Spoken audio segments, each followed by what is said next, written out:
Να σας καλωσορίσουμε στην Ωνάσιο Βιβλιοθήκη. Ευχαριστούμε πάρα πολύ που είστε κοντά μας σήμερα. Η Ωνάσιος Βιβλιοθήκη είναι χωρισμένη σε 5 ενότητες και μία από τις ενότητες αυτές είναι ο νεοελληνικός διαφωτισμός.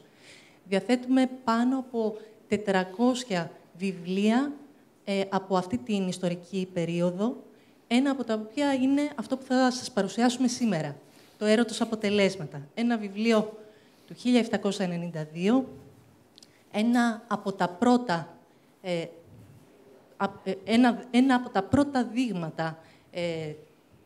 τα πρώτα δείγματα πεζογραφίας εκείνης της περίοδου, νεοελληνικής πεζογραφίας, και έχουμε την τιμή σήμερα να έχουμε κοντά μας την καθηγήτρια νεοελληνικής λογοτεχνίας, την κυρία Ελένη Κουρματζή, η οποία ειδικεύεται στην περίοδο του νεοελληνικού διαφωτισμού και θα μας παρουσιάσει αυτό το σπουδαίο βιβλίο, το οποίο υπάρχει εδώ στη βιβλιοθήκη μας και μπορείτε να το δείτε αργότερα σε μια ξενάγηση που μπορούμε να κάνουμε μαζί μετά το πέρας αυτής της ωραίας ομιλίας. Λοιπόν, εκτός από την παρουσία εδώ της κυρίας Κουρματζή, έχουμε την τιμή να έχουμε δίπλα μας τον σπουδαίο ηθοποιό, τον κύριο Αγγίλα Καραζήση, ο οποίος θα διανθίσει αυτή την παρουσίαση με αναγνώσματα αποσπασμάτων από αυτό το βιβλίο. Δίνω το λόγο, λοιπόν, στην κυρία Κουρματζή. Ευχαριστούμε πολύ.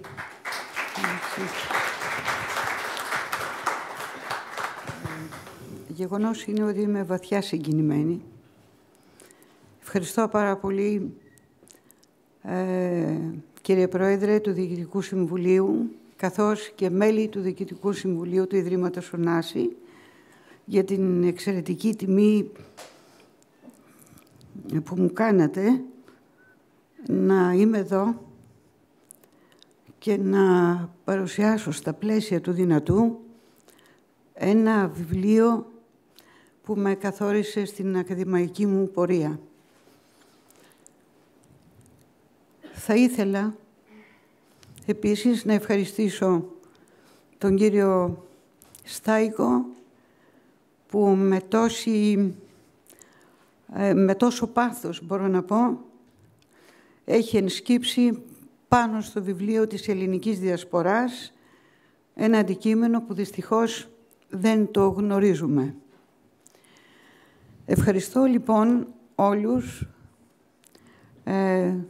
τους ερευνητές, κύριε Αποστολόπουλη που είστε εδώ, τους έχοντες και μη έχοντες άμεση σχέση με την περίοδο του νεοελληνικού διαφωτισμού, καθώς επίσης και μερικούς από τους παλιούς φοιτητές μου που ήταν κάποτε στο Πανεπιστήμιο, στη Φιλοσοφική Σχολή του Πανεπιστημίου Ιωαννίνων.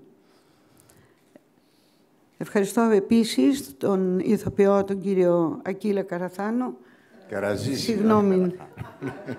Με συγχωρείτε. Μπερδεύομαι λόγω ηλικίας.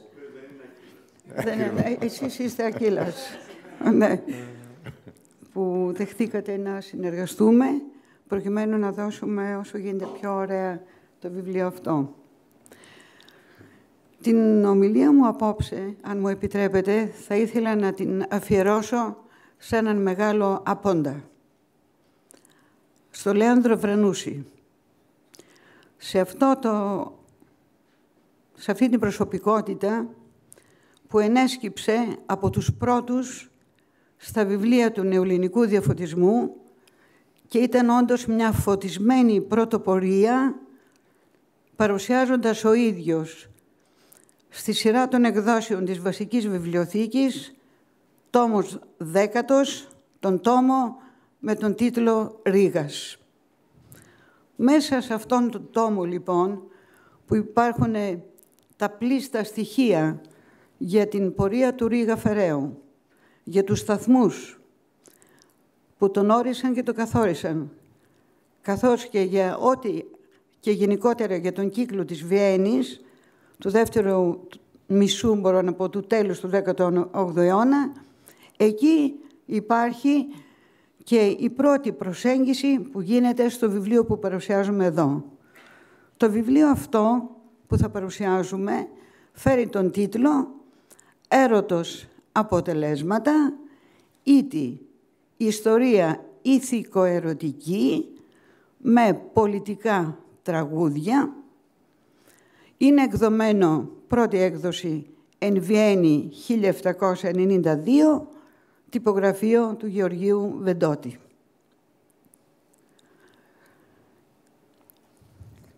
Ως εισαγωγή μπορούμε να πούμε μερικά λόγια. Γεγονός είναι ότι η νεοελληνική έντιχνη δημιουργία έως και τα τέλη του 18ου αιώνα εκφράζεται αποκλειστικά σε έμετρη στιχουργική μορφή και κατά μείζωνα λόγο σε εμβικό 15σύλλαβο πολιτικό λεγόμενο στίχο. Περί το 1790 όμως εμφανίζονται ξαφνικά τα τρία πρώτα έργα της νεοελληνικής δημιουργικής λογοτεχνίας που είναι συντεθειμένα σε έντεχνη μορφή πεζογραφήματος, τα οποία συνδυάζονται με έμετρα ποιητικά στιχουργήματα. Αυτά είναι, πρώτον, το Σχολείο των Τελικάτων Εραστών, Βιέννη 1790, του Ρίγα Βελεστινλή, που αποτελεί ως γνωστόν μετάφραση και διασκευή γαλλικού πρωτοτύπου, το ανώνυμο έργο «Έρωτος αποτελέσματα Βιέννη 1792» και ένα άλλο κείμενο που μας έχει παρουσιάσει ο Καπαθήτα Δημαράς με τον συμβατικό τίτλο «Ο Ανώνυμος» του 1789, κείμενο όμως το οποίο επίσης εμπεριέχει μόνον 2 στιχουργήματα. Το «Έρωτος αποτελέσματα» συνιστά πρωτότυπη νεοελληνική λογοτεχνική παραγωγή, καθώς δεν γράφηκε έχοντας ως πρότυπο κάποιο ξένο έργο, αλλά διότι επιπρόσθετα περιέχει 132 έντεχνα έμετρα νεοελληνικά στιχουργήματα, τα οποία ενσωματώνονται στις 3 πεζές ιστορίες του έργου. Είναι γεγονός αυτό πρωτοφανές για τα εκδοτικά δεδομένα της εποχής. Το έργο αυτό, το «Έρωτος αποτελέσματα» δηλαδή μιλάμε, σημείωσε αξιόλογη εκδοτική επιτυχία. Εκτός από την πρώτη τυπογραφική έκδοση της Βιέννης το 1792, υπήρξε και μία κλεψίτυπη, αν μου επιτρέπετε τον όρο, καθότι δεν αναφέρει όνομα τυπογράφου ή χρονιά έκδοσης, καθώς και μία τρίτη το 1809 στη Βιέννη επίσης στο τυπογραφείο του Βεντότη, και το έργο επανεκδίδεται στη Βενετία το 1816 και 1836 στα τυπογραφεία των Γλυκίδων και Φραγκίσκου Ανδρεόλα αντίστοιχα, με τη σχετική όμως λογοκριτική παρέμβαση μέσα στις πεζές ιστορίες. Το «Έρωτος αποτελέσματα» παραμένει ως έργο ένα από τα πολλά παραμελημένα σε εισαγωγικά κείμενα της προεπαναστατικής νεοελληνικής γραμματείας και χρήζει επανεξέτασης σύμφωνα και με τα νεότερα πορίσματα της σημερινής ιστορικής και φιλολογικής έρευνας. Καταρχάς, κρίνεται αναγκαίο να τοποθετηθεί το έργο στο πλαίσιο του χρόνου και του τόπου όπου εξειδώθη και οργανικά ανήκει, δηλαδή στα προοδευτικά τυπογραφεία της Βιέννης, τα οποία εκδίδουν ελληνικά βιβλία κατά την εποχή που συγγράφεται, και στους ελληνικούς παροικιακούς λόγιους κύκλους, οι οποίοι έχουν διαποτιστεί από τις ιδέες του ευρωπαϊκού διαφωτισμού. Μια εκτεταμένη αποτίμηση των πεζών διηγημάτων του έργου έχει κάνει ο Γεώργιος Λαδάς και Αθανάσιος Χατζηδήμος, οι οποίοι, εκτός των άλλων σημαντικών παρατηρήσεών τους, επιχείρησαν να συνδέσουν το «Έρωτος αποτελέσματα» με το πνεύμα του ευρωπαϊκού διαφωτισμού. Οι παραπάνω ερευνητές, με την αντιπαραβολή θέσεων του προημίου που υπάρχει στο «Έρωτος αποτελέσματα», θέσεις και με το φιλοσοφικό έργο του Αθανασίου Ψαλίδα «Αληθής ευδαιμονία» ή «Τη βάση πάσης θρησκείας», που εκδίδεται αυτά τα χρόνια, 1791, στη Βιέννη, διεπίστωσαν λοιπόν οι Λαδάς Χατζηδήμος ότι υπάρχουν και στο «Έρωτος αποτελέσματα», ιδιαίτερα στο προήμιον, προτού εισαχθούμε στις 3 ιστορίες, φιλοσοφικές ιδέες των Ντιντερό, Χόλμπαχ και Βολτέρου. Προσέτη λοιπόν, κρίνουμε αναγκαία την επανατοποθέτηση του «Έρωτος αποτελέσματα» σε μια εποχή κρίσιμης καμπής για τον νέο ελληνισμό, κατά την οποία διεξάγονται συνεχείς πόλεμοι ορισμένων μεγάλων δυνάμεων, όπως της Ρωσίας και της Αυστρίας, εναντίον της Οθωμανικής Αυτοκρατορίας, ενώ παράλληλα αναπτύσσονται και τα σύστιχα ελληνικά κινήματα, ορλοφικά, Λάμπρος Κατσόνης και άλλα. Η αφιέρωση του έρωτος αποτελέσματα είναι καθαρά πολιτική και απευθύνεται σε κάποιον, σε εισαγωγικά, Μαγιώρο Στέφανο Ιωνοβίκη, ο οποίος επενείται ως χείρος λόγω των επιτυχιών του, εισαγωγικά, κατά των αιμοβόρων και βαραλαζόντων βαρβάρων, που προφανώς εδώ είναι οι Οθωμανοί. Όσον αφορά το κλίμα και την ευρύτερη πολιτική, εντός εισαγωγικών, ένταξη του έργου, είναι αξιοσημείωτη η νήξη του Μάριο Βίτη ότι οι πρωταγωνιστές των τριών ιστοριών αυτής της συγγραφής κινούνται μέσα σε μια συγκεκριμένη κοινωνία. Η κοινωνία αυτή έχει στα χέρια της πλούτη και εξουσία. Είναι φωτισμένη και έχει το βλέμμα της προσιλωμένο στο κοινωνικό συμβόλαιο. Είναι πολιτική, δηλαδή πολιτισμένη. Είναι όριμη πια να εξορμήσει για τον μεγάλο αγώνα. Κατ' επέκταση, η νέα αυτής της κοινωνίας, η οποία έχει προσεγγίσει υψηλά πολιτικά σε εισαγωγικά ζητούμενα, πρόκειται να την υπερβούν και να επιβάλλουν, λόγω και της ιστορικής αναγκαιότητας, την απαραίτητη ρήξη που θα καταλήξει στη Μεγάλη Ελληνική Επανάσταση του 1821. Η δεκαετία του 1790, ίσως και λίγο νωρίτερα, αποτελεί την απαρχή της ρήξης του νεοελληνικού κόσμου, κυρίως εκείνου του κόσμου των παροικιών του εξωτερικού, με τον παλαιό παραδοσιακό ελλαδικό κόσμο.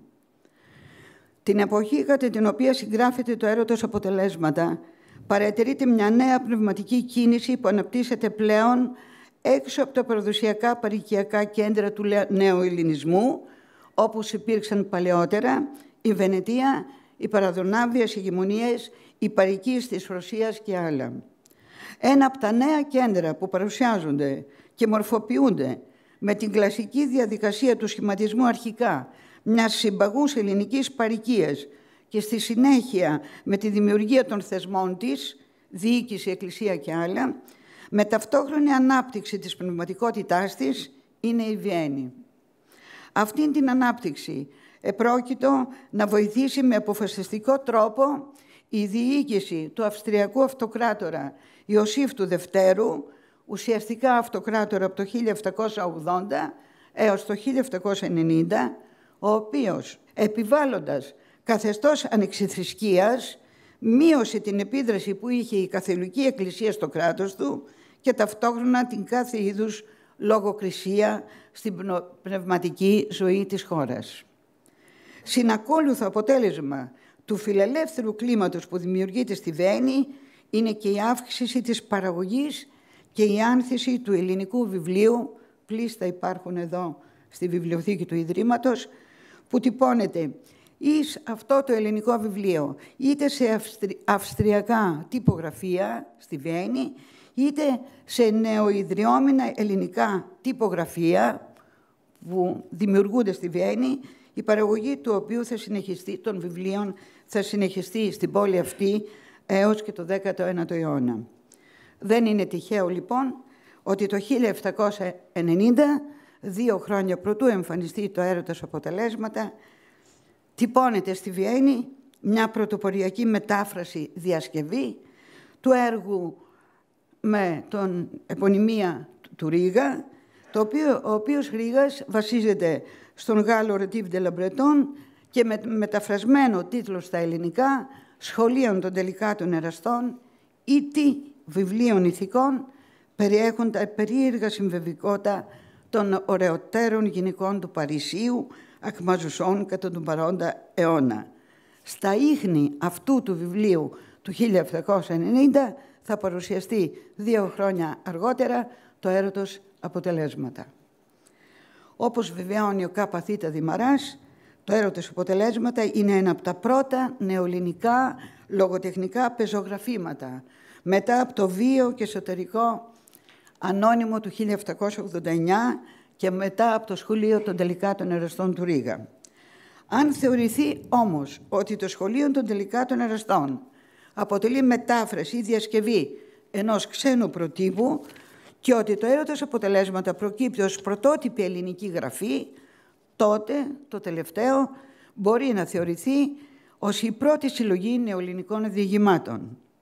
Ο Λέανδρος Βρανούσης χαρακτηρίζει τις τρεις ιστορίες του έργου αυτού ως τα πρώτα διηγήματα της νεοελληνικής λογοτεχνίας. Ας προσεγγίσουμε όμως το κλίμα λίγο επιπλέον της εποχής. Το 1780 ο αυτοκράτορας της Αυστρο-Ουγγαρίας Ιωσήφ ο Δεύτερος πάει να συγκυβερνά με τη μητέρα του Μαρία Θηρεσία και γίνεται ο μοναδικός διαχειριστής του αυτοκρατορικού θρόνου. Αμέσως μετά εκδίδει δύο διατάγματα.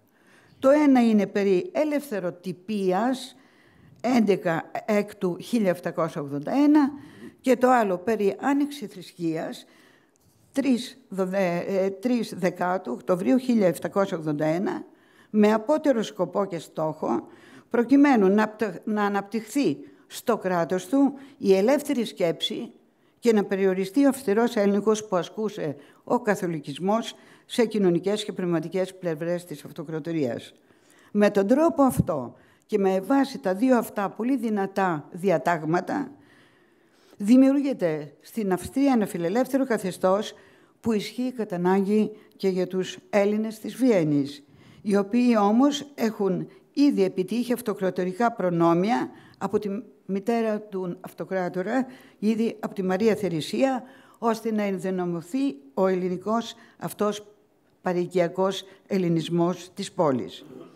Από τα διατάγματα λοιπόν του Ιωσήφ του Δευτέρου παρατηρείται, μόλις έρχονται τα διατάγματα, αθρώα έλευση Ελλήνων λογίων στη Βιέννη και μετατοπίζεται το πνευματικό κέντρο που είναι έως τότε η Βενετία βορειότερα, βάσει των διαταγμάτων αυτών και των άλλων διαταγμάτων που δίνει βέβαια η Μαρία Θηρεσία και ο γιος της, ο Ιωσήφ, στο εμπόριο, στη διακίνηση του κεφαλαίου. Λοιπόν, τότε λοιπόν, το 1781, μετακινείται ο Πολυζώης Λαμπενιτσότης, ένας ιδιαίτερος τυπογράφος που είναι στη Βενετία, ανεβαίνει χάρη του διατάγματος της ελευθεροτυπίας επάνω στη Βιέννη και τότε έρχεται λοιπόν και ο γνωστός μας Γεώργιος Βεντότης ο Ζακυνθινός μέσω της Βουδαπέστης και εγκαθιδρύεται και αυτός οι δύο πρώτοι τυπογράφοι που έρχονται στη Βιέννη.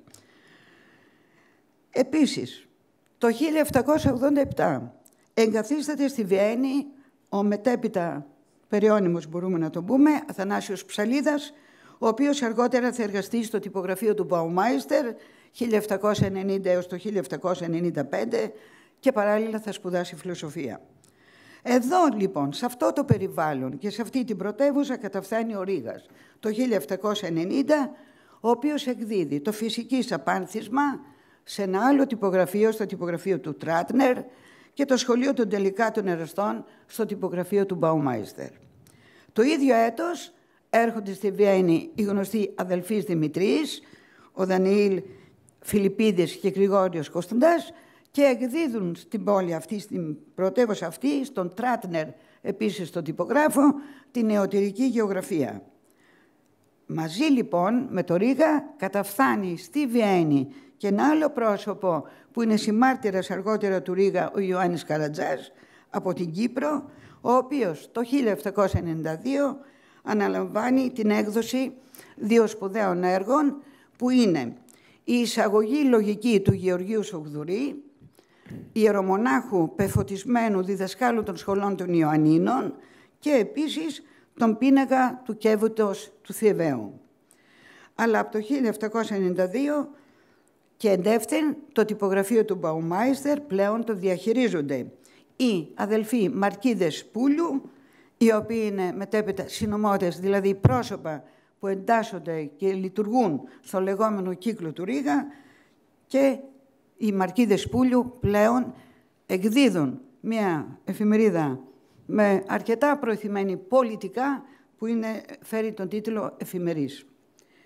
Γύρω λοιπόν από τα προαναφερθέντα τυπογραφία Baumeister, Βεντότη, Μαρκίδεν Πούλιου που εκδίδουν ελληνικά βιβλία και φυλάδια, σχηματίζονται κύκλοι Ελλήνων λογίων και νεωρών σπουδαστών της Βιέννης.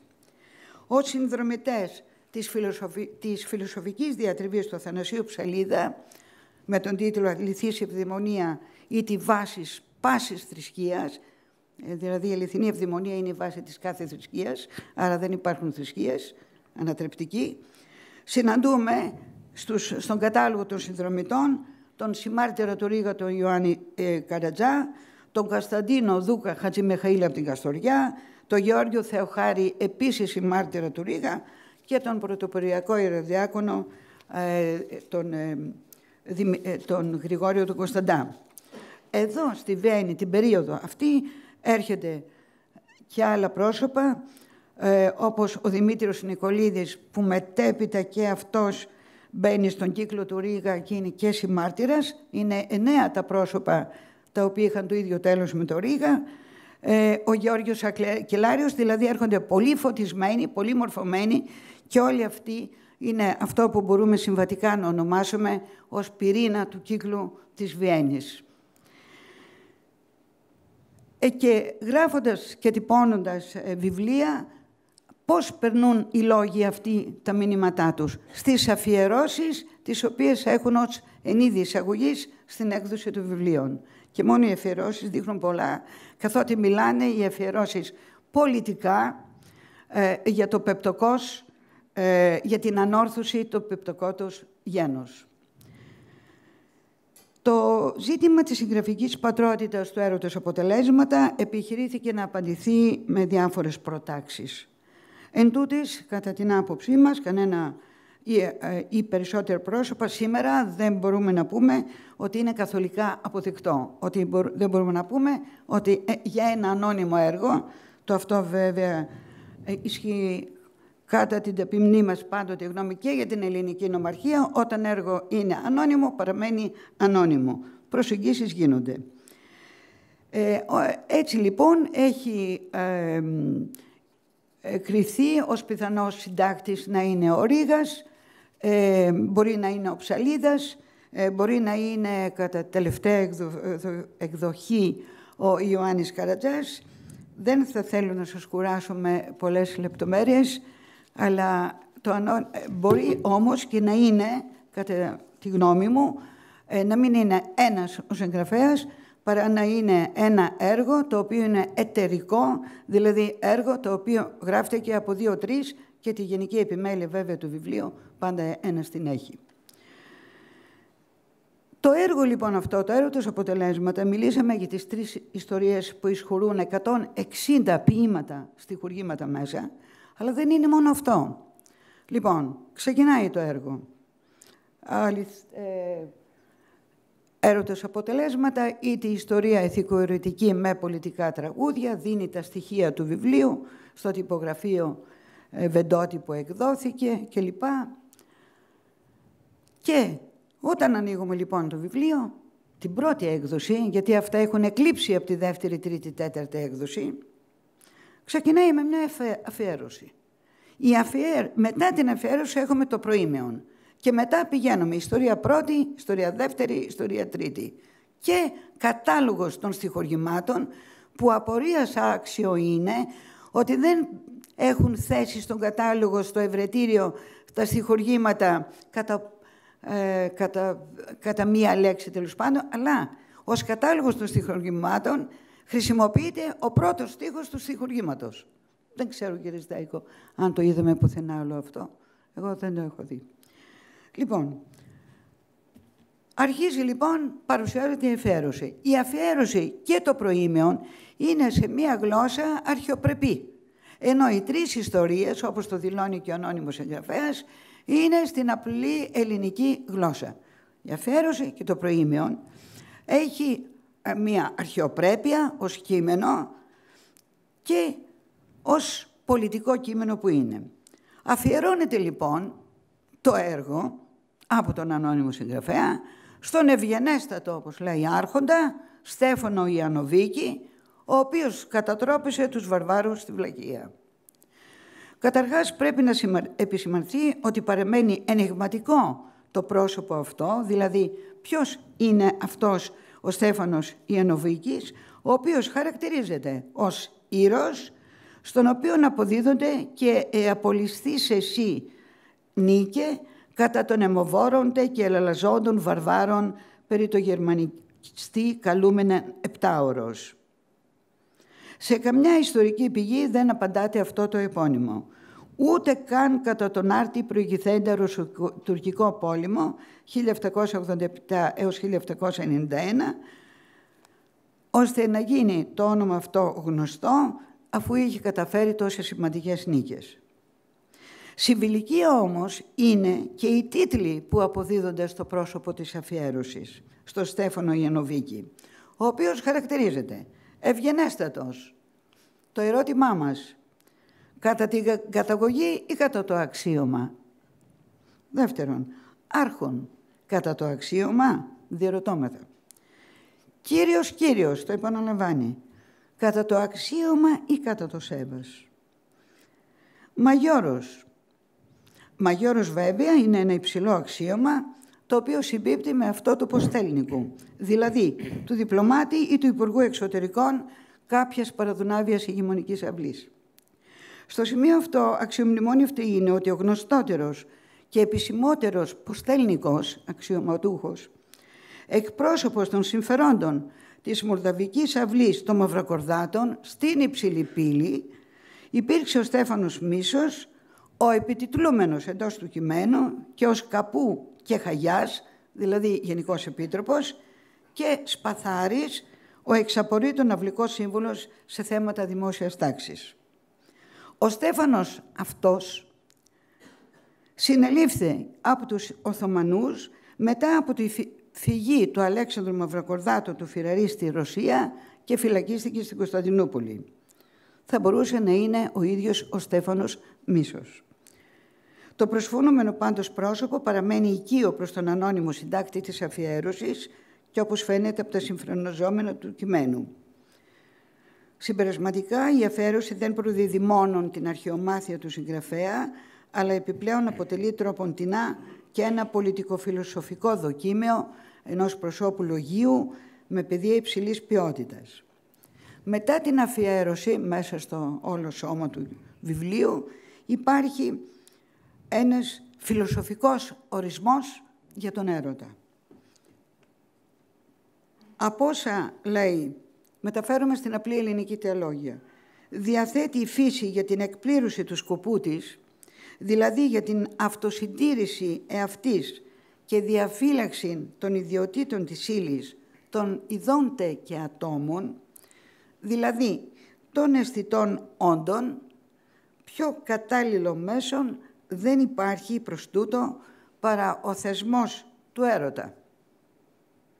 Μετά από τον ορισμό αυτό, ο συγγραφέας δίδει έναν παραπλήσιο ορισμό και λέει «Καθώς δε όλα τα μέσα της φύσεως είναι ηνωμένα με κάποιαν ειδονήν, δια να απολαμβάνεται το τέλος, έτσι, άλλο μέσον η φύσης η συνδιατήρηση των ζώων δεν μπορούσε να έβρει τόσων ειδονικών και αρμόδιων, καθώς την εκ του έρωτος προερχομένη ειδονή.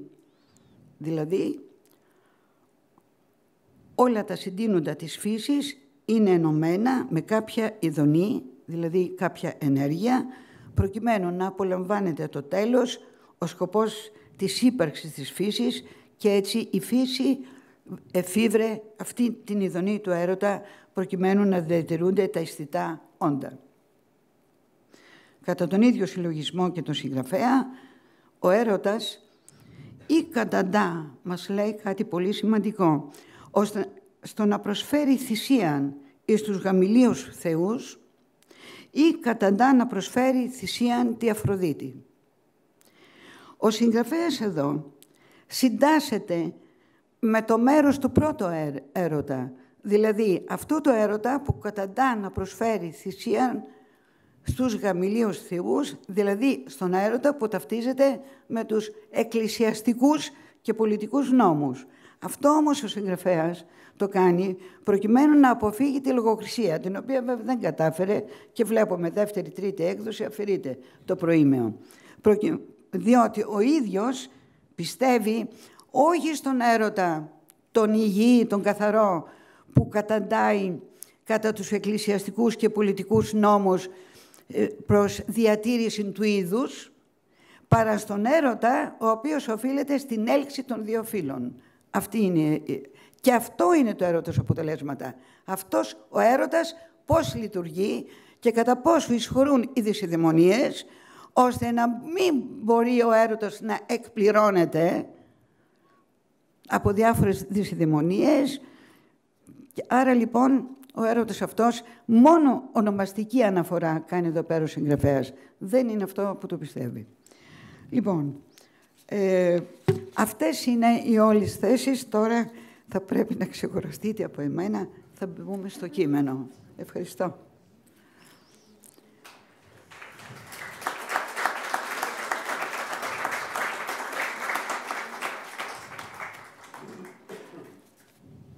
Από το προήμιο, νομίζω. Από το προήμιο. Τα όσα την εμείς θέλουμε διηγηθεί εις τούτην την ερωτική ιστορία είναι αποτελέσματα του πρώτου έρωτος, του τους γαμηλίους θεούς λατρεύοντος, αν δε είναι και μερικά όπου αυτούς τους θεούς να προσκυνήσουν δεν έφθασαν, πάλιν ούτε το άλλο θεό, δηλαδή τη Αφροδίτη θυσίαν προσέφερον, και εκείνα είναι αποτελέσματα ημιτελή. Ως αν όπου δεν αναφέρονται ούτε εις τον έναν, ούτε εις τον άλλον έρωτα. Και ακολούθως ούτε επενετά, ούτε ψεκτά, αλλά μόνον ελεηνά. Όθεν συμπεραίνω ότι κανένας δεν θέλει είναι τόσο σεσσαλευμένος το νουν και τα σφρένας, ώστις ακούσας τούτο το βιβλίο ότι είναι ερωτικόν, προτού να το αναγνώσει, ήθελε να πει ότι είναι φθοροποιών, φύρει τα ήθη των νέων, τους οδηγεί εις ασέλγιαν και τα παρόμοια. Αλλά βέβαια, το ενάντιον ήθελε να πει, αν το αναγνώσει. Επειδή τα παραδείγματα όπου εις αυτό περιέχονται συστέλουν τον ασελγή και αχαλήνω τον έρωτα των νέων και τον κάμνουν να γεννεί φυσικός, ως ήρητε. Στο κυρίω σώμα του έρωτος αποτελέσματα περιέχονται τρεις πεζές ιστορίες, όπως είπαμε. Η πρώτη ιστορία εξελίσσεται στην Κωνσταντινούπολη, όπου ο ήρωας, ο Τζελεπή Γεωργάκης, περιφερόμενος στους κήπους της Κωνσταντινούπολης, ερωτεύεται μια νέα, την Ελενίτσα, καθώς αυτή περιδιαβαίνει στους ίδιους χώρους, ενώ ευτυχής κατάληξη αυτού του έρωτα θα είναι ο γάμος. Αυτή η ιστορία δεν έχει κάποια ιδιαίτερη αφηγηματική πλοκή ή εσωτερική σύνδεση, ούτε καν στους χώρους αναφοράς της, καθώς κυρίως εκτιλήσεται ακαθόριστα σε ένα κιόσκι μιας συνοικίας της Κωνσταντινούπολης στις Ψωματιές, όπου Τσελεπή ο Γεωργάκης, ανταλλάσσοντας αρχικά απόμακρες ματιές με την Ελενίτσα και έπειτα με τα ραβασάκια που επακολουθούν, καταλήγει να συνδεθεί αισθηματικά με αυτήν. Αυτοί οι νέοι, βέβαια, ανήκουν στην ίδια μεσοαστική τάξη της πόλης, αυτή την εμπορική, οπότε εκεί η προσέγγιση τους καθίσταται ευκολότερη, αφού οι οικογένειές τους συνδέονται μεταξύ τους λόγω των κοινών ασχολιών και ενδιαφερόντων. Αξιοσημείωτος είναι στην παραπάνω ιστορία ο ωφελημιστικός, σχεδόν φιλοσοφικός ορισμός που δίδεται στην Ιππανδρία, με τον οποίο ορισμό κλείνει απλά η πρώτη ιστορία. Έρωτος αποτελέσματα. Ιστορία πρώτη. Περιέχουσα των σφονδρών έρωτα ενός νέου Κωνσταντινουπολίτου. Την άλλη λοιπόν ημέραν ανταμώθηκαν πάλιν οι δύο καλοί πατέρες και εφανέρωσεν εκάτερος την κλίσιν όπου έχουν τα τέκναντον ο ένας προς τον άλλον και έτσι, χωρίς να αργήσουν, είπαν την ερχομένη Κυριακήν να καλέσουν μερικούς συγγενείς των και να αλλάξουν τα δακτυλίδια, δηλαδή να τους αραβωνιάσουν. Ήλθε λοιπόν η Κυριακή, η ευτυχεστάτη και δαιμονία ημέρα δια εκείνον το αξιέραστον ζευγάρι και το αραβώνιασαν, αποφασίσαντες ύστερον από ένα μήνα να γίνουν και τα στεφανώματα. Και έτσι απέρασεν εκείνη η μέρα εις ευθυμίαν και χαράν. Αφού δε πλησίασεν ο μήνας, ο οποίος εις εκείνο το ζευγάρι εφάνει αιών, έλαβον τέλος όλη η αναστεναγμή του ερώτωστον και η καημή διαμέσου του στεφανώματος. Όσην λοιπόν ανάγκην είχον πρώτου στεφανώματος, άλλην τόσην έλαβον μετά το στεφάνωμα. Και έτσι έζησεν εκείνον το αξιολάτρευτον ζευγάρι δύο ψυχές εις εν σώμα και δύο σώματα με μίαν ψυχήν, ειδών εαυτό διεσπαρμένων ισιούς και θυγατέρας.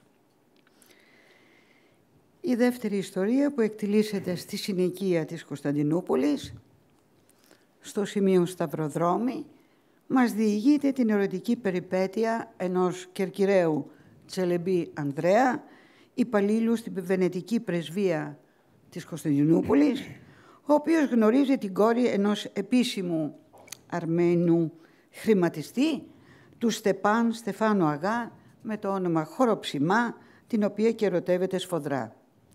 Μέσα από την εφαγηματική πλοκή του διηγήματος, διάφορα ραβασάκια μεταφέρονται ακατάπαυστα από τις δούλες. Ενώ η ξαδέλφη της Χοροψημάς, η Μεϊρέμ, ερωτεύεται και αυτή ταυτόχρονα τον ίδιο νέο. Έρωτος αποτελέσματα. Ιστορία Δευτέρα. Περιέχουσα. Τον ελεηνόν έρωτα ενός κερκυραίου δραγουμάνου του της Βενετίας πρέσβεως εν Κωνσταντινούπολη. Ελθούσα δε η γειτόνισσα παραχρήμα εις τον Τσελεμπή Ανδρέαν, τον έδωκε το ραβασάκι και κοντοστάθηκεν. Αυτός δε, παίρνοντας το ραβασάκι και ανακυγνώσκοντας το επί της κλίμνης κείμενος, έγινεν ως αν δαιμονισμένος από τον άκρον των θυμών, εξαπροόπτου βλέποντας πως είναι από την Μεϊρέμ. Όθεν το εξέσκησε παρευθύς, λέγοντας την γειτόνισσάν της να μην πατήσει πλέον εις τον οντάν του και του αναφέρει δια εκείνην η οποία έγινε πρώτη αιτία του χωρισμού του από την Χοροψημάν και της στερήσεως της ζωής του. Ευθύς δε, όπου είδε και άκουσεν αυτά η γειτόνισσα, έτρεξε και τα ανέφερεν όλα της Μεϊρέμ, η οποία από την λύπην και απελπισίαν της την πολλήν ολιγοθύμησεν, αδυνάτησεν, ενεκρώθη, έχασε τα αισθήσεις της, ως αν εκείνη όπου πίπτει εις αποπληξίαν. Τρέχει ευθύς η βυζάστρα της, το λοιπόν την τρίβει, την ταράζει, την βρέχει με ξύδι. Και έτσι ήλθεν ο λίγον εις τον εαυτόν της και άρχισε να τραγωδήσει το ακόλουθον με μίαν φωνήν τόσο σιγανήν, όπου μόλις οικούετο. Ταχ άνθρωπος εστάθη, τα τόσα βάσανά μου διάστημα δεν δίδουν, τα πρώτα δεν τελειώνουν, όλες οι δυστυχίες σε μένα εγεννήκαν τα μυθολογημένα νιώβη και εκάβη.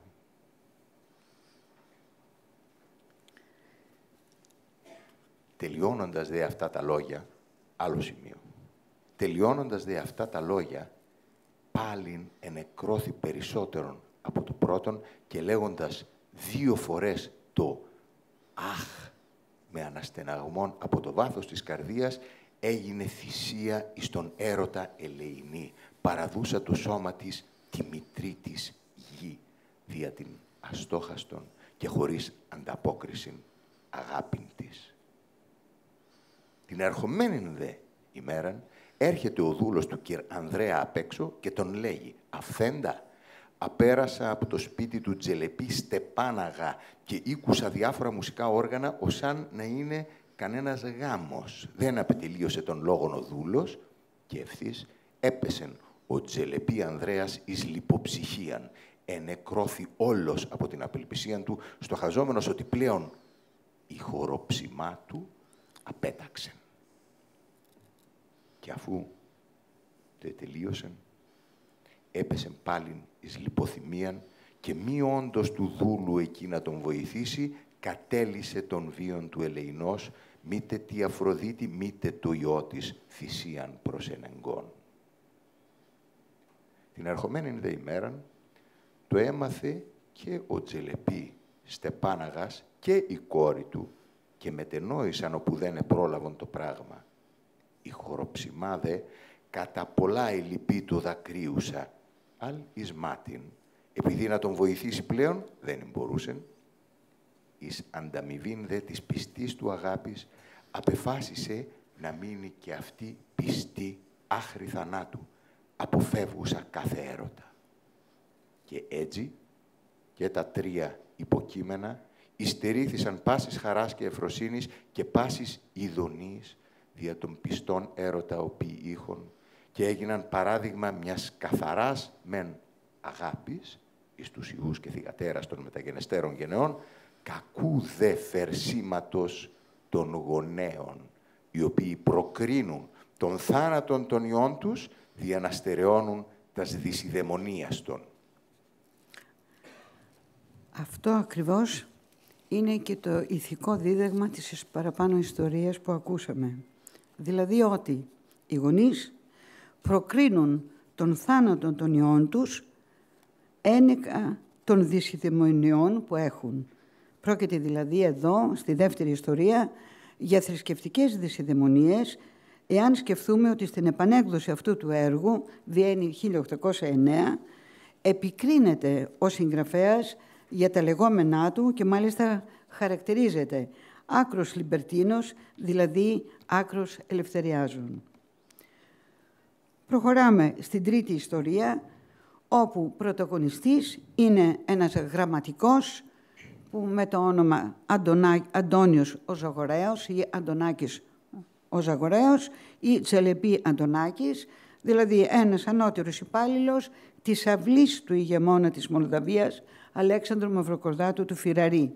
Φυραρής είναι το προσωνύμιο το οποίο δόθη στον Αλέξανδρο Μαυροκορδάτο, διότι αναγκάστηκε να φύγει κρυφά από την ηγεμονική του αυλή από το Ιάσι, προκειμένου να αποφύγει την καταδίκη που είχε από, από τον Οθωμανό Σουλτάνο. Έτσι λοιπόν έμεινε στην ιστορία ως Φυραρής, δηλαδή φυγάς. Όταν έφυγε από το Ιάσι, από την ηγεμονική αυλή, ο Αλέξανδρος Μαυροκορδάτος, ο λεγόμενος Φυραρής, πήρε μαζί του βέβαια και όλα τα πρόσωπα της αυλής του. Και κατέφυγε στη ρωσική πόλη Πολτάβα, όπου και εκτελήσεται η όλη ιστορία. Πρωταγωνιστής λοιπόν της τρίτης ιστορίας είναι ο Τσελεμπή Αντώνης ή Αντωνάκης ο Ζαγοραίος, ο οποίος ερωτεύεται μια Ρωσίδα νέα, τη Βαρβάρα Γρηγόριευνα, του Γρηγόρη, θυγατέρα κάποιας έγκριτης οικογένειας της Πολτάβας της Ουκρανίας.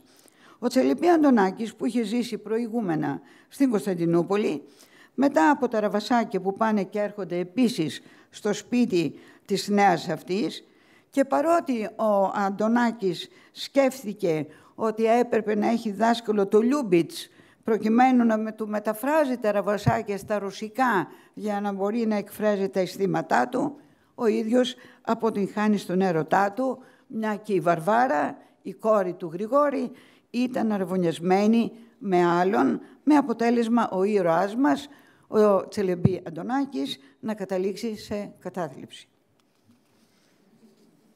Έρωτος αποτελέσματα. Ιστορία τρίτη. Περιέχουσα διάφορα ερωτικά περιστατικά τινός Ζαγοραίου Ευγενούς και πρώτον περί της εν Ρωσία κόμης Πουλτάβας. Αυτή ούν η Πουλτάβα εστάθη καταφύγιον και εις τον Μολδαβίας αυθέντην των Μαυροκορδάτων, λέγω εκείνον ο οποίος προειδών το σκληρώντε και βάρβαρον, ουχ ήτον δε και το άδικον της κατ' αυτού ψήφους υπό του Σουλτάνου, έφυγε νυκτός με ολίγους τινάς δούλους του αφής των θρόνων. Μεταξύ δε αυτών ήτον και της γραμματικός του Καμαράση Αντώνιος, καλούμενος Ζαγοραίος, όχι τόσον ωραίος, όσον αγχήνους και σπουδαίος και ειδήμων πολλών γλωσσών. Αφού λοιπόν όλοι ομού ευτυχώς έφτασαν στην Πουλτάβαν και κανένας πλέον από αυτούς δεν είχεν εις τι να καταγίνεται, επειδή τα κοινά καθήκοντα τα έχασαν, άρχισαν επάνω εις το τείχος του κάστρου να σεριανίζουν κατά την συνήθεια της πολιτείας. Επάνω γάρ, εις το τειχόκαστρον, συνηθίζουν να περιδιαβάζουν γυναίκεστε και άνδρες, κόρεστε και παιδεία, μικρήτε και μεγάλοι, νέητε και γέροντες, δια να αναπνέουν εκείνον τον καθαρότατον αέρα. Το σπίτι ούν, όπου πρώτον εκόνευσεν ο ρηθής αυθέντης, ήταν ενός ευγενούς, ώστις είχε μίαν κόρην Βαρβάραν καλουμένην, ωραίαν μεν, σεμνήν δε εις το άκρον, και με όλων όπου εις την Πουλτάβαν τα κοράσια είναι πολλά ελεύθερα και πολιτικά. Όμως αυτή ομοίαζε με μίαν κόρην της Ελλάδος κατά την σεμνότητα και σοβαρότητα. Η σεμνότης γάρ αυτής ήταν άκρα. Η ανατροφή της αρίστη. Η ομιλία της ολιγίστη μεν, φρόνιμος δε και γλυκία. Και εκεί όπου εστέκετο εφαίνετο ότι νουν εκατέβαζεν, ως λέγεται. Και με το να ήταν τι αυτή, ούτε περί το τείχος, ούτε επί του τείχους εσεριάνιζε, καθώς τα λοιπά κοράσια. Απλή λοιπόν και αυτή η ιστορία, όπως φαίνεται, η τρίτη ιστορία, στην αφηγηματική της πλοκή και στην πλοκή των χώρων, παρουσιάζει όμως μεγάλο ενδιαφέρον λόγω της εξαιρετικά πολυπρόσωπης αφήγησης, καθότι εσχωρούν πολλά λοιπόν ραβασάκια, στιχουργήματα, τα οποία εκφράζονται από έναν συμποσιακό, μπορούμε να πούμε, κύκλο, όπου είναι όλη η αυλή του Αλέξανδρου Μαυροκορδάτου του Φυραρή και παρουσιάζονται με τα αξιώματά τους. Και λέει μέσα ο συγγραφέας. Και τώρα ο Ποστέλνικος τραγώδι του παρακάτω. Και τώρα και τα λοιπά. Λοιπόν, θα ακούσετε εσείς. Αυτό που έχει, βέβαια, όλες οι ιστορίες έχουν το ενδιαφέρον τους. Βλέπουμε μέχρι τώρα η πρώτη καταλήγει στο γάμο. Εντάξει, κανονίζουν οι γονείς, οι πατεράδες. Είναι το εμπόριο που τους ενώνει. Οπότε αυτός ο γάμος, λοιπόν, θα προχωρήσει κατά τους εκκλησιαστικούς και προς διαιώνιση του είδους. Ο δεύτερος γάμος, λοιπόν, έχουμε τη θρησκευτική δυσιδαιμονία, όπου δεν επιτρέπει ο Στεπάν Αγάς, ο Αρμένιος χριστιανός Ορθόδοξος, να παντρευτεί η κόρη του τον καθολικό, που είναι πρόξενος της Βενετίας, Κερκυραίος, εκεί οπότε πεθαίνουν οι νέοι και η Μιρέμ, το τρίτο πρόσωπο που μπαίνει. Και τώρα, λοιπόν, εδώ στην τρίτη ιστορία, ο συγγραφέας μας παρουσιάζει, δίνονται πάρα πολλές λεπτομέρειες. Δηλαδή όλα αυτά για την Πολτάβα, πώς ήταν το κάστρο, πώς συνηθίζουν που να κάνουν βόλτα πάνω στο τειχόκαστρο κλπ. Αλλά εκεί που πάμε και νομίζουμε ότι χαίρεται όλος ο κύκλος του Μαυροκορδάτου με τα ραβασάκια, παρεμβαίνει μία ιστορία ως τέταρτη, μπορούμε να πούμε, στην τρίτη ιστορία, όπου λοιπόν παρουσιάζεται ένας ήρωας και λέει στον Τσέλεμπι Αντωνάκη, που είναι πολύ στενοχωρημένος, πρέπει να σου πω εγώ, του λέει, μία ιστορία από ένα γαλλικό βιβλίο που διάβασα, ερωτική, και ακολουθεί.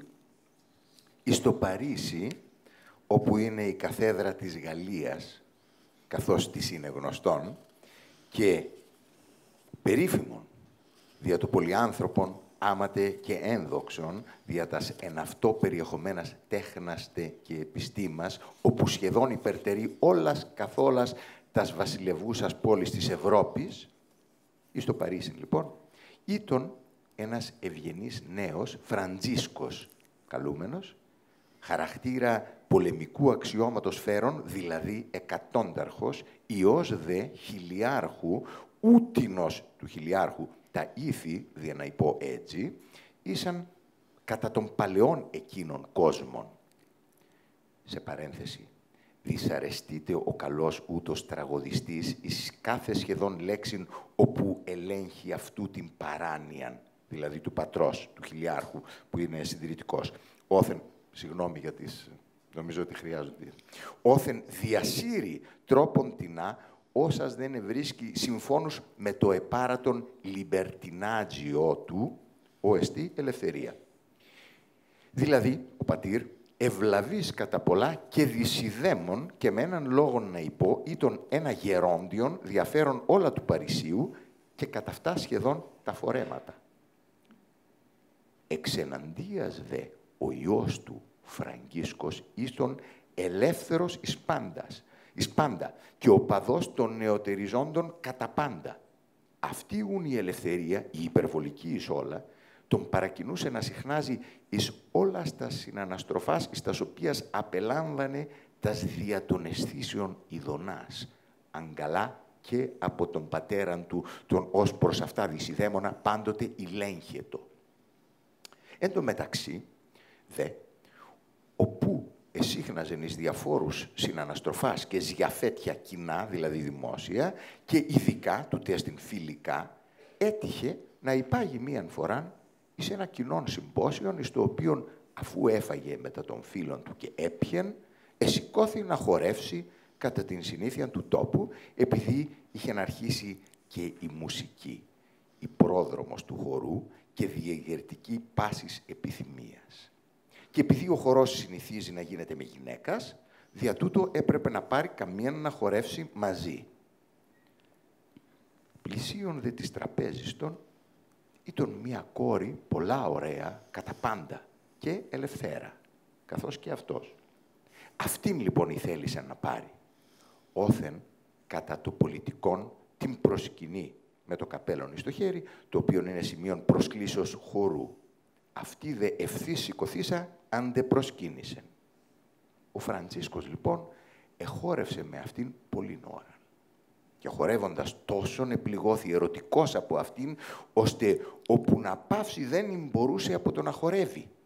Το ίδιον έπαθε και η Πολίνα. Ούτως γάρε καλήτω η κόρη. Όταν δε, τέλος πάντων, έπαυσαν από το να χορεύουν, εσυνομίλησαν ο λίγον, την ερώτησε το που κατοικεί και τα παρόμοια. Και έτσι έλαβε την αρχήν εκείνος ο φθοροποιός έρωτας. Με το λίγον δε πάλιν εχόρευσε με ταυτής και έτσι απέρασεν εκείνη η νύχτα. Την άλλη δε ημέραν άρχισε ο φίλος μας να συχνάζει στην Πολίναν και την άλλη ημέρα παρομοίως και έτσι καθεξής. Εν τούτης δε το έμαθε και ο δυσιδαιμονέστατος πατήρ του, ο οποίος εθυμώθη κατά πολλά και ευθύς ελέγχοντάς τον έκλεισεν, καθώς κλείουν τα σκόρας στην Τουρκίαν, στοχαζόμενος με τούτο να τον αποχωρήσει από την συναναστροφή της Πολίνας. Επειδή τόσον την αγαπούσεν, ώστε όπου είχε να αποφασίσει να την στεφανωθεί, το οποίον απήρες και το πατρί, με το να ήταν πρώτον μεν από ποταπών γένος η Πολίνα και δεύτερον πολλά ελευθέρα και κατά τα ήθη του κόσμου, ήτι ομοιάζοντα της του Ιού εαυτού Φραντζίσκου. Αφού δε απέρασαν 2-3 ημέρες, όπου ο Φραντζίσκος ήταν κλεισμένος στο σπίτι από τον πατέρα του και δια να είπω καλύτερα φυλακωμένος, η Πολίνα βλέπουσα, όπου δεν ήλθε τη μίαν μέρα, ουδέ την άλλη, άρχισε να σε κλετίζεται, να στεναχωρείται. 1000 αμφιβολίες είχε, διάφοροι λογισμοί την επερκύκλωναν και τέλος πάντων, δια την μεγάλη στεναχωρία όπου εδοκίμαζε, στέλνει τον δούλον της να εξετάξει εις το σπίτι του το τι τον συνέβη. Ο Τζελεπί Φραντσίσκος ελιγοθύμησε, άλλο σημείο, και έμεινε ο Τζελεπί Φραντσίσκος ως αν νεκρός. Βλέποντας δε ο πατήρ του ότι έπεσε λιγοθυμένος, τρέχει και τον σηκώνει, τον βρέχει και με τα βίας τον έφερεν εις τον εαυτόν του. Σηκωθείς δε όλος από απελπισίαν και θυμών, ο Φραντζίσκος εφώναζεν «Αχ, σκληρότατε και αυτών των ομοτάτων θηρίων εφώνευσα στην ζωή μου, απέκτηνα στην ψυχή μου και ακαρτερείς ακόμα να ζήσω. Πάτερ σκληρέ, πάτερ άφρον, πάτερ σκληρόκαρδε, πάτερ άσπλαχνε. Ζήσε λοιπόν μόνος. Ζήσε να απολαύσεις τώρα εις τα γεράματά σου τα σιδωνάς του κόσμου. Ζήσε άτεκνος. Εφραίνου με τα σφθοροπιά σου δυσιδαιμονίας. Εγώ λοιπόν υπάγω χωρίς να σε ρωτήσω, καθώς και εσύ με έφερες εις τον κόσμο, χωρίς να με ρωτήσεις αν θέλω. Η ζωή μου κοντά εις ένα τιού των πατέραν είναι θάνατος. Η ευτυχία μου δυστυχία, η χαρά μου λύπη, η φύσης χωρίς αμφιβολίαν ελάνθασεν εις την γέννησήν σου. Ήθελε να γεννήσει θηρίων ανήμερων ή κανένα τέρας και γέννησε άνθρωπον. Ήθελε να γεννήσει μίαν εκατοντακέφαλον ύδραν και γέννησε άνθρωπον. Ήθελε, λέγω, να παράξει στον κόσμο τας ερηνίας και παρήγαγεν άνθρωπον και αυτόν σκληρότερον. Τι αυτά, λοιπόν, παραχρήμα, έβγαλε το σπαθί του από το θικάρι, εφόρηγαρ σπαθίος εκατόνταρχος, και επληγώθη εις το στήθος τόσον βαθέως, ώστε οπού παρευθείς έγινε θυσία του έρωτη δια την αφροσύνη του πατρός του. Και έτσι εθυσιάστηκαν δύο αξιολάτρευτα και αξιέραστα υποκείμενα δια τον έρωτα εν μία ημέρα. Ο πατήρ δε, μετά ταύτα, βλέποντας τον θάνατον του μονογενούς του Υιού, θέλησε και αυτός να φωνευθεί με το ίδιο σπαθί του Υιού του, αν δεν ήθελε ελθεί ο δούλος ευθύς να τον κρατήσει. Με όλον τούτον, από την λύπην του, με το λίγας ημέρας, απέθανε και εκείνος αξιοδάκριτα. Ευχαριστούμε. Το ειδικό ηθικό δίδαγμα αυτής της τρίτης ιστορίας της παρέμβλητης συμπίπτει με εκείνο της δεύτερης ιστορίας, στην οποία και πάλι οι γονείς προκρίνουν τον θάνατο των ιών τους λόγω των δυσιδαιμονιών που τους διακατέχουν. Εδώ όμως δεν πρόκειται για τις θρησκευτικές δυσιδαιμονίες που συναντήσαμε στην προηγούμενη, στη δεύτερη ιστορία, αλλά πρόκειται για καθαρά κοινωνικές δυσιδαιμονίες.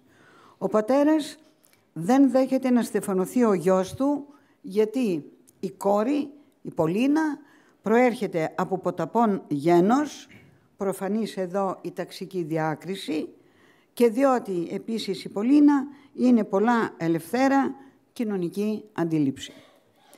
Και αυτή η παρέμβλητη ιστορία έχει ελεγχθεί λογοκριτικά στις μετέπειτα εκδόσεις ήδη από το 1809, μετά την 1792 έχουμε την πρώτη, κλεψίτυπη, η τρίτη μετά έρχεται 1809, της Βένης, με μια παρένθετη φράση του επιμελητή στο σώμα του κειμένου, ο οποίος προσπαθεί να απαλύνει τις εντυπώσεις του αναγνωστικού κοινού εξαιτίας του ελευθεριάζοντος περιεχομένου της ιστορίας, όπου ο γιος του χιλιάρχου, ο εκατόνταρχος Φραντζίσκος, ερωτεύεται από την Πολίνα την Ουκρανέζα, όπου συχνάζει στα κοινά δημόσια καφέ και χώρους αναψυχής.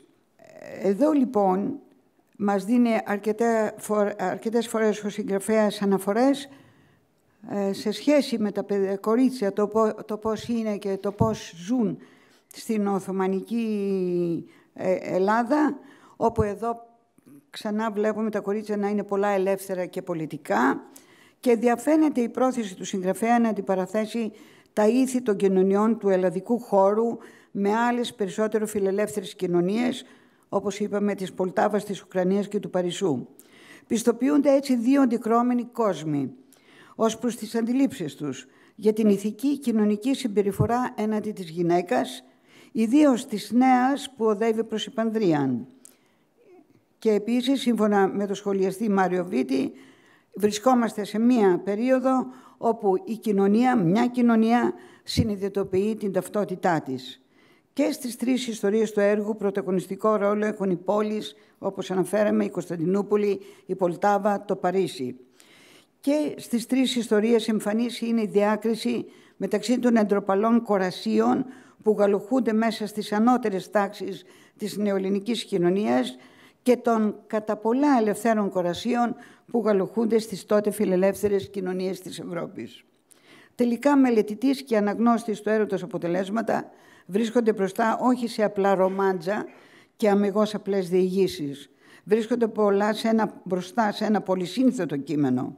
Το κείμενο αυτό αμφιδρομεί μεταξύ αφηγηματικών ιστοριών αφενός και ηθογραφικών, παύλα ψυχογραφικών κρίσεων κοινωνικών αντιλήψεων αφετέρου. Μας εκπλήσει, όπως είπαμε, η αρχαιομάθεια του συγγραφέα.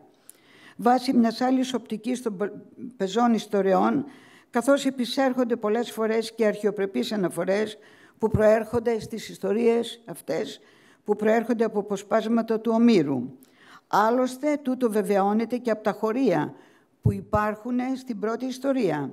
Παραδείγματος χάρη, όταν ο ανώνυμος εγγραφέας λέγει «Εις τον ύπνον του δε ήλθεν ο θείος όνειρος, διένα υποκατόμηρον, μεταξύ με μία νύμφην λέγοντάς τον». Νεανία, αυτή είναι η νύμφη, όπου σε προξενεί τόσην λύπην, τόσην στεναχωρίαν και τόσην ανησυχίαν. Ή επίσης, αφού δε άρχισεν η Θεά Υιός να τρέχει μηνύτρια εις τους θεούς της ημέρας και ο Απόλλωντας χρυσόρι θράστου ακτίνας να ρίπτει και με αυτάς να φωτίσει ούν αυτό υποκειμένους ανθρώπους και με το βλέμμα του να τους ζωγονεί ηγέρθη ο φίλος μας. Η αρχαιογνωσία του συγγραφέα άλλωστε καθίσταται προφανής ήδη όπως είπαμε στην αφιέρωση και στο προήμιον και θέλουμε όπου στο προήμιον μας δίνει ο συγγραφέας αναφορές αρκετές φορές προς την θεά Αφροδίτη, λέγοντας παραδείγματος χάρη και χαλκάρματος πόσης Αφροδίτας και χοροσυπήλιξ δαίμον Αφροδίτας ευνάτορ. Ολοκληρώνοντας την αναφορά μας για τις πεζές ιστορίες του έργου, κρίνουμε σκόπιμο να δώσουμε μερικές παρατηρήσεις. Για παράδειγμα, η τρίτη ιστορία παρουσιάζει σε σχέση με τις δύο προηγούμενες κάποιες αξιοσημείωτες ιδιαιτερότητες.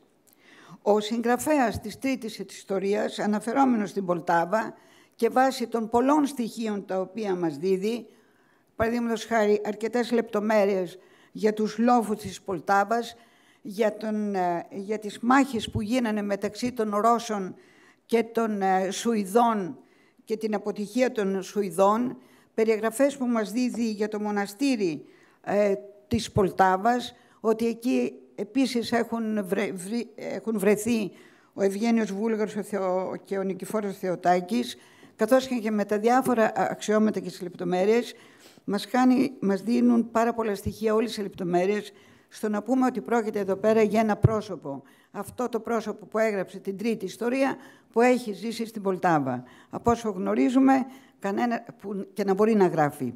Από όσο γνωρίζουμε, δεν υπάρχει άλλο πρόσωπο πριν το Αθανασίου Ψαλίδα και ομιλούμε για την τρίτη ιστορία, καθώς επίσης για το προήμιο και την αφιέρωση με το λόγο που χρησιμοποιεί ο ίδιος ο Ψαλίδας στα φιλοσοφικά του κείμενα.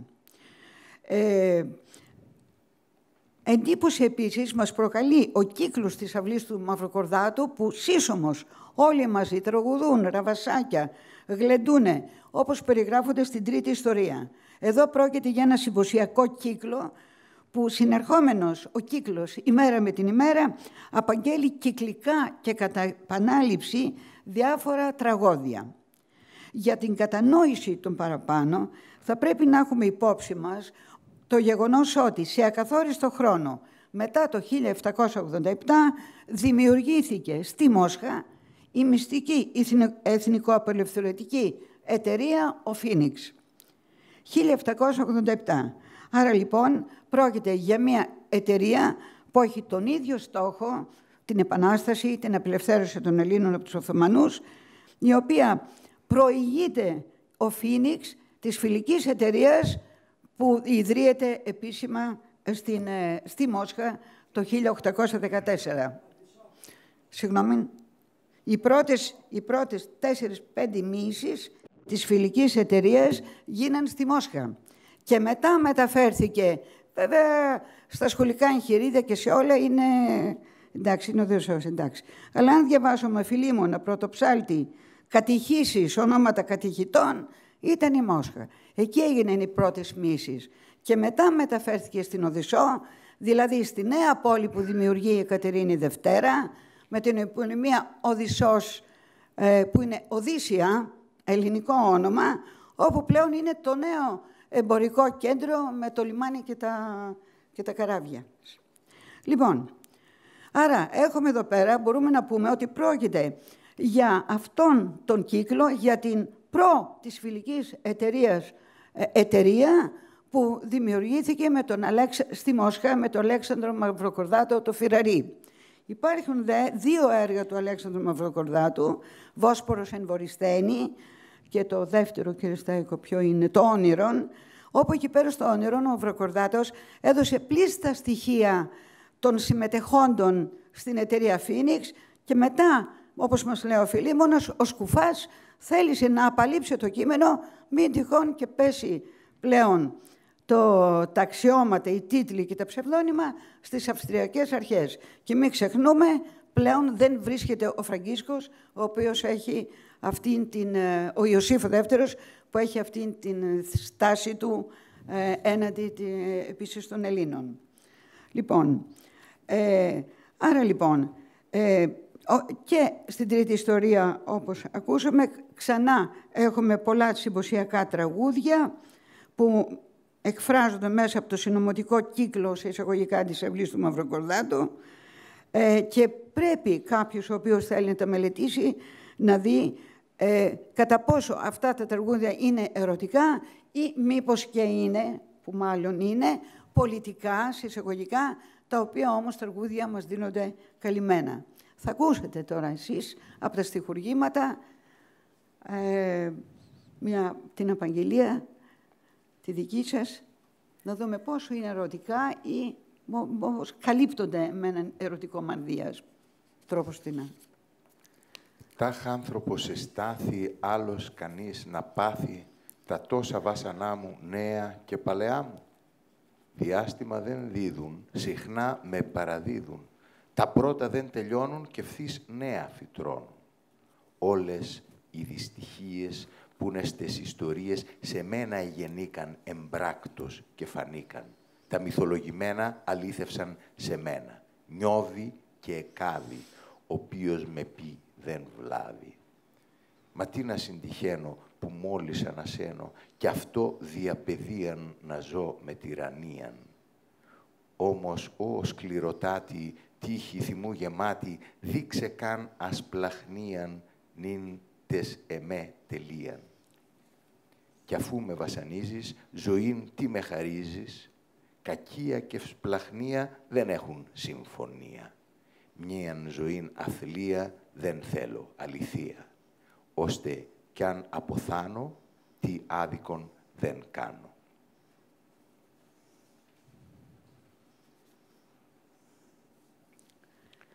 Θέλετε να το δοκιμάσω και γιατί αυτό διαβάζετε, μου το είπε τώρα. Διαβάζετε κι αλλιώς. Είναι γραμμένο, αν το δείτε, καλά, εδώ είναι γραμμένο σε δύο στήλες. Ναι, έτσι όπως το διάβασα, βγάζει ένα περισσότερο νόημα. Τώρα το δοκιμάσω, το διαβάσω τις στήλες κάθετα. Διαβάζετε και οριοζώδια και κάθετα. Τάχ άνθρωπος εστάθη, τα τόσα βάσανά μου διάστημα δεν δίδουν, τα πρώτα δεν τελειώνουν. Όλες οι δυστυχίες σε μένα γεννήκαν, τα μυθολογημένα νιώδη και εκάβη, μα τι να συντυχαίνω, κι αυτό διαπεδίαν όμως ως σκληροτάτη δείξε καν ασπλαχνίαν και αφού με βασανίζεις κακία και σπλαχνία, μίαν ζωήν αθλία, ώστε κι αν αποθάνω, άλλος κανείς να πάθει νέα και παλαιά μου, συχνά με παραδίδουν και ευθύς νέα φυτρώνουν, που είναι στις ιστορίες εμπράκτος και φανήκαν, αλήθευσαν σε μένα, όποιος με πει δεν βλάβει, που μόλις ανασένω να ζω με τυραννίαν. Τύχη θυμού γεμάτη, νυν τες εμεί τελείαν. Ζωήν τι με χαρίζεις, δεν έχουν συμφωνία, δεν θέλω αληθεία, τι άδικον δεν κάνω. Βλέπουμε λοιπόν ότι στα στιχουργήματα διαπερνούν πολιτικά μηνύματα, τα οποία άδονται μεταξύ των προσώπων και άλλοτε τις περισσότερες φορές είναι καλυμμένα και φαίνονται ως ερωτικά, αλλά σε όλο όμως χαίρεται μια πολιτική θέση.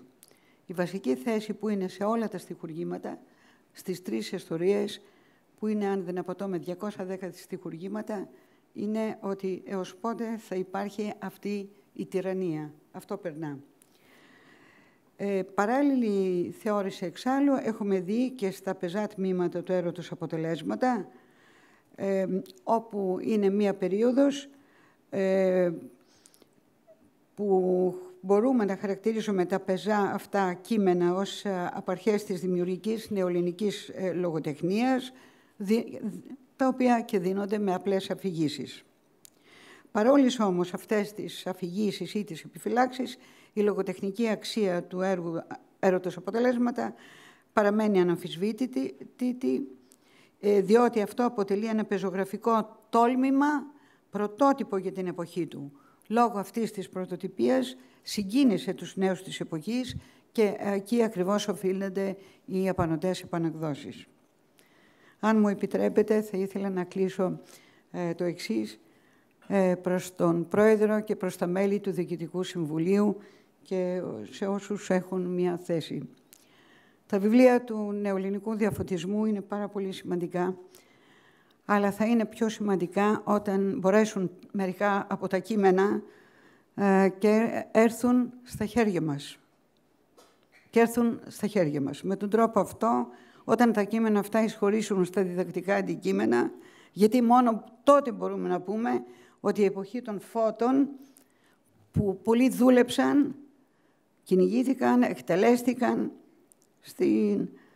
στην όλη διαχρονική πορεία, δεν σταμάτησε. Δεν σταμάτησε σε μια χρονολογία, παραδείγματος χάρη, στην έναρξη της Ελληνικής Επανάστασης. Όταν υπάρχουν κείμενα τα οποία καυτηριάζουν τη δυσιδαιμονία, τη θρησκευτική ή τη δυσιδαιμονία και τις κοινωνικές τάξεις, και όταν λοιπόν είναι τόσο κοντά όλα αυτά τα φαινόμενα στο σήμερα και σε εμάς, δεν θα πρέπει τα κείμενα, μερικά κείμενα να εισχωρήσουν μέσα στα διδακτικά αντικείμενα, τα οποία βέβαια δεν υπάρχει τίποτε. Πώς μπορούμε να μιλάμε για να αλλάξει ένα δεδομένο μιας κοινωνίας? Να αρκούμαστε λοιπόν σε μερικούς που έχουν διαβάσει αυτά τα κείμενα? Ως εκ τούτου, έτσι μια ταπεινή μου πρόταση θα είναι προς τους επανείοντες ότι κρίνεται επιτακτική και όχι απλώς αναγκαία η επαναφορά της αναζήτησης των ιδεών του διαφωτισμού. Και στο ερώτημα, γιατί πρέπει να συμβεί αυτό, γιατί να συζητάμε σήμερα και τις ιδέες του διαφωτισμού, η απάντηση βρίσκεται στην ίδια τη φιλοσοφία του ρεύματος. Κέντρο του κόσμου ο άνθρωπος. Η σημερινή κοινωνία έχει ξεχάσει, λόγω των συνθήκων, ότι το μέτρο ακόμη και της καθημερινότητας είναι ο ίδιος ο άνθρωπος και όχι οι αριθμοί που τον περιστοιχίζουν. Η μόνη επιταγή του διαφωτισμού στο πέρασμα των χρόνων και των τόπων, όπου διέτρεξε, ήταν να στραφεί κάθε σημασία στην ουσία της ίδιας της κοινωνίας. Η κοινωνία αυτή δεν είχε να κάνει με διαφοροποιητικά χαρακτηριστικά, αλλά με ανθρωπιστικές αξίες. Έτσι, στην ουσία του θέματος, ο ουμανισμός καθόριζε όχι μόνο την ύπαρξη, αλλά και τη συνύπαρξη. Τα κείμενα της περίοδου αυτής, δηλαδή της περίοδου των φώτων ή αλλιώς της περίοδου του νεοελληνικού διαφωτισμού, φέρουν ξεκάθαρα και με ένα ίσως προκλητικά διαχρονικό τρόπο το νόημα αυτό. Τα κείμενα όμως έχουν ξεχαστεί, όχι μόνο από τους αναγνώστες, αλλά και από την ίδια την εκπαίδευση. Σχήμα οξύμορο στη βάση του, καθώς η σύγχρονη εκπαίδευση δεν θα υπήρχε αν δεν βασιζόταν εξ αρχής στις ιδέες του διαφωτισμού. Καθίσταται λοιπόν αναγκαία, κατά την ταπεινή μας γνώμη, η επανέκδοση έργων του διαφωτισμού, καθώς είναι καιρός να λειτουργήσουν και πάλι στην πρωταρχική τους βάση, να διαμορφώσουν συνθήκες και να ανατρέψουν τα κακό κείμενα, κυκλοφορώντας και πάλι όχι σε ένα ουτοπικό πλαίσιο, ως ένα χειροπιαστό δείγμα που θα είναι το ίδιο το βιβλίο στα χέρια μας. Σας ευχαριστώ πάρα πολύ.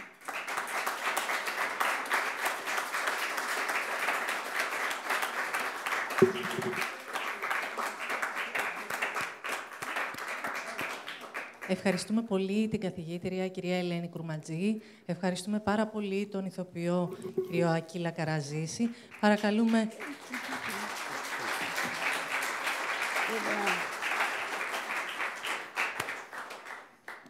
Αν υπάρχουν ερωτήσεις, παρακαλούμε. Θα είναι πολύ ευχάριστο.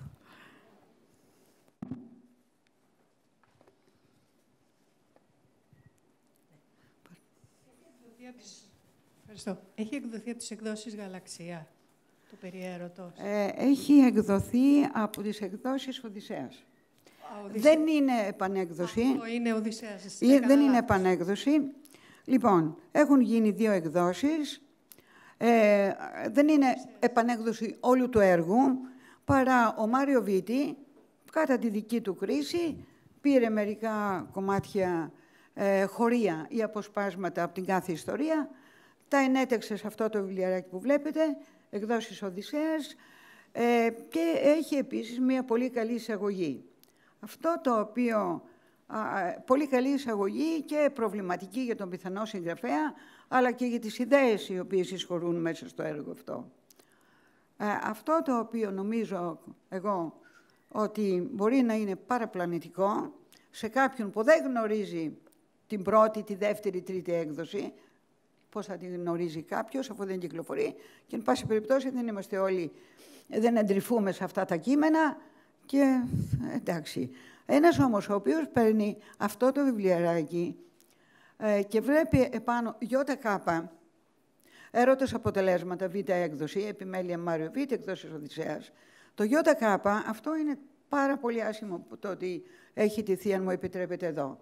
Θέλω να σας πω το εξής, θα ήθελα να συμπληρώσω μάλλον, ευχαριστώ που μου το λέτε, ότι την αφιέρωση, υπάρχει αφιέρωση προήμιων, ιστορία πρώτη, ιστορία δεύτερη, ιστορία τρίτη, ήταν στιχουργήματα, κατάλογος. Την αφιέρωση λοιπόν, την υπογράφει κάποιος ΙΚ. Ούτε τόσα αστεράκια είχε εντωμεταξύ έτσι. Δεν έχουμε πίνακα να το γράψουμε. Λοιπόν, ΙΚ. Το ΙΚ είναι αυτός που υπογράφει την αφιέρωση. Δεν είναι αυτό το βιβλίο. Δεν είναι έτσι. Είναι και εδώ δίπλα, ας πούμε. Το βιβλίο είναι, όπως το είχαμε δει στην πρώτη σελίδα, έρωτες αποτελέσματα, πρώτη ή τη ιστορία ηθικορική κλπ. Και σε καμία επανέκδοση που είπαμε, ούτε και στο Ανδριόλα του 1836, δεν βάζει κανένας το ΙΚ στη θέση του συγγραφέα. Από εδώ ξεκινάει όμως επίσης πολύ μεγάλη ζημιά. Γιατί έρχονται λοιπόν άλλος καθηγητής συνάδελφος, λοιπόν, και αρχίζει και γίνεται η συζήτηση ΙΚ. Το ΙΚ το οποίο δεν είναι στο πραγματικό βιβλίο εντωμεταξύ, τι να αποδείξεις, και όταν έχεις και μικρή βαθμίδα στα πανεπιστήμια, τότε δεν μπορείς να αποδείξεις τίποτε, ούτως ή άλλως είσαι καταδικασμένος, αμφισβητείς, ας πούμε, έτσι την εξουσία, λοιπόν, της ακαδημαϊκής έδρας και καθέδρας και τα λοιπά. Ωραία.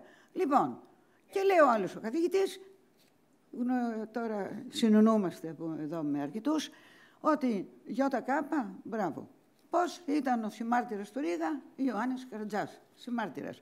Άρα ο συμμάρτυρας του Ρήγα, ο Ιωάννης Καρατζάς, είναι συγγραφέας όλου του βιβλίου, της αφιέρωσης, του προημίου, έτσι δεν είναι, κύριε Στέκο, και των 3 ιστοριών. Επειδή είναι συμμάρτυρας, και γιατί να μην είναι ο Ιωάννης Κοϊμτζόγλου, που είναι έμπορος, αυτός που υπογράφει την αφιέρωση. Μπορεί να είναι Ιωάννης Κοϊμτζόγλου. Είναι έμπορος, ο οποίος δίνει και χρήματα, ας πούμε, έτσι. Τι να μην είναι. Και το θέμα είναι ότι ο Ιωάννης Κοϊμτζόγλου, φιλιπποπολίτης έμπορος που εδρεύει στη Βιέννη, το χειρόγραφο το οποίο υπάρχει, νομίζω, στην Εθνική Βιβλιοθήκη, είναι αντιγραφή του Ιωάννη Κοϊμτζόγλου. Εμείς, λοιπόν, δεν μπορούμε να πούμε για ανώνυμο έργο ότι είναι του τάδε.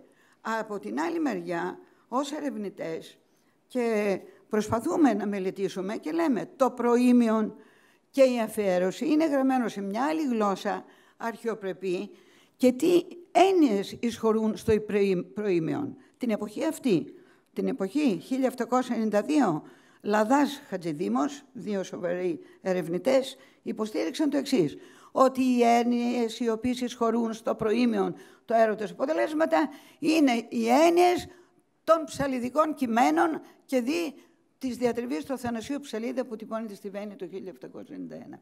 Άρα λοιπόν είναι αναγκαίο να γίνει επανέκδοση. Αυτό είναι μέρος του όλου.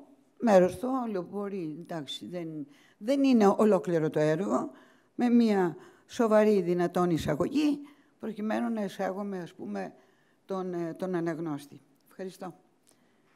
Αυτό. Ναι. Ναι. Διατυπώνεται από κάποιους σήμερα η άποψη ότι η αιτία της σημερινής παρακμής που βιώνει η ελληνική κοινωνία είναι το γεγονός ότι δεν έχουμε ζήσει διαφωτισμό. Ποια η άποψή σας? Δεν έχουμε ζήσει, δηλαδή με την έννοια δεν έχουμε μελετήσει κείμενα του διαφωτισμού. Ναι, έτσι. ναι. Σαφώς η παιδεία παίζει πολύ μεγάλο ρόλο. Σαφώς η παιδεία.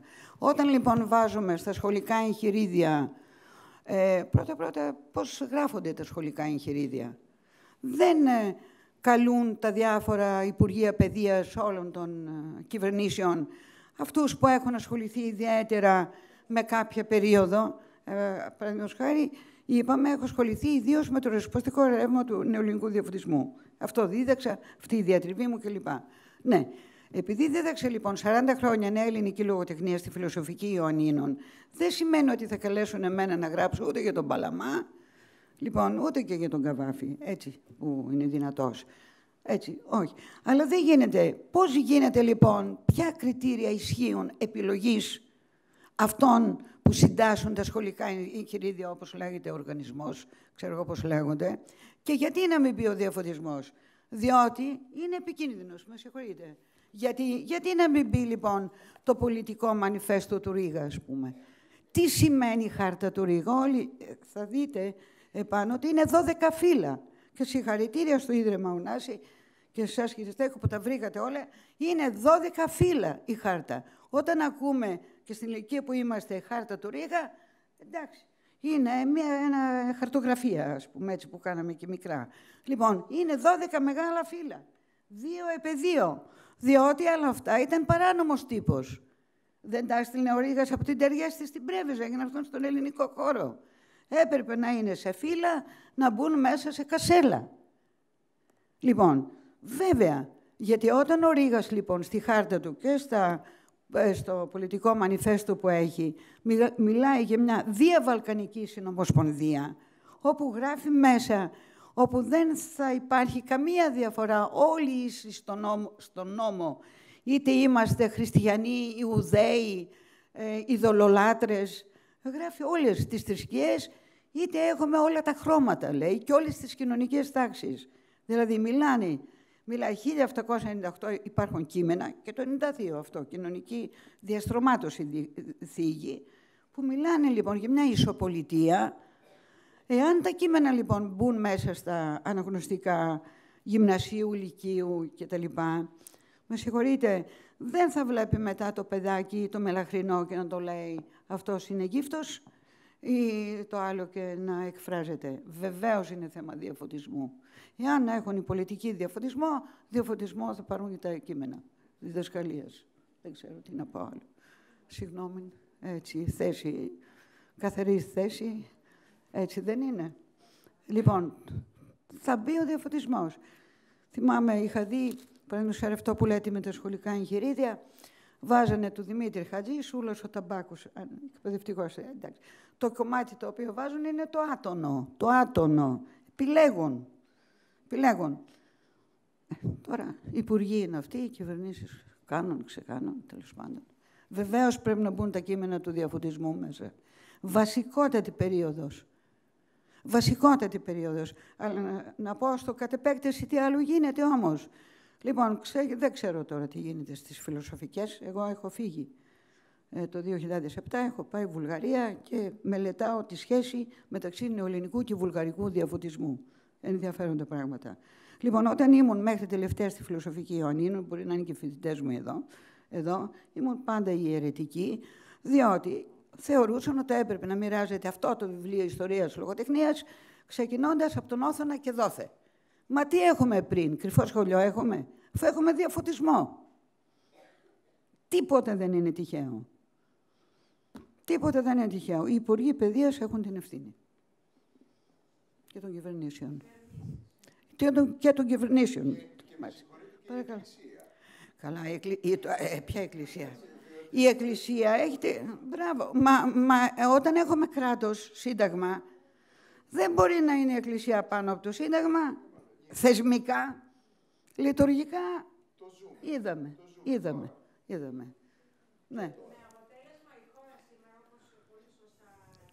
Κάποιος καθηγητής, έτσι, δεν θέλω να φέρω το όνομά του, ότι η χώρα σήμερα παράγει πτυχιούχους και όχι επιστήμονες. Ακούγεται αυτό. Απ' την άλλη, βέβαια, διαπιστώνεις ότι άτομα, έτσι, επιστήμονες Έλληνες πτυχιούχοι που μεταβαίνουν σε χώρες του εξωτερικού διαπρέπουν και πετυχαίνουν και τα λοιπά. Είναι, δεν ξέρω, αντιφατικά πράγματα αυτά. Διαπρέπουν. Ναι, είναι τραγικές οι καταστάσεις γενικά. Πάντως και τα διάφορα ιδρύματα της χώρας, Ελληνικό Ίδρυμα Ερευνών, Ακαδημία Αθηνών, δεν σημαίνει, γίνεται πολύ σοβαρή δουλειά και πάρα πολύ σοβαρή δουλειά και μπορώ να πω, ενώ ήμουν στο Πανεπιστήμιο, υποκλίνομαι. Έτσι, αυτό έχω να πω. Λειτουργούν στην έρευνα σε βάθος. Έτσι, αυτό είναι. Πρέπει να μπουν τα κείμενα του διαφωτισμού. Κάτι πρέπει να γίνει, πρέπει να κυκλοφορήσουν. Δεν ξέρω, κάποιος άλλος θα ήθελε κάτι να ρωτήσει, κι εσείς. Έρευνα σε βάθος σε τι αντικείμενο, σε κείμενα του διαφωτισμού. Δηλαδή, παραδείγματος χάρη, την ελληνική νομαρχία, πόσοι την έχουμε διαβάσει, αφού δεν κυκλοφορεί. Και, εντάξει, πόσοι την ξέρουμε. Δεν την ξέρουμε. Εμείς την διδαχτήκαμε στο Πανεπιστήμιο Ιωαννίνων και μάλιστα σε σκληρά χρόνια. Ήμασταν αποκομμένοι από το κέντρο, από τα δύο κέντρα.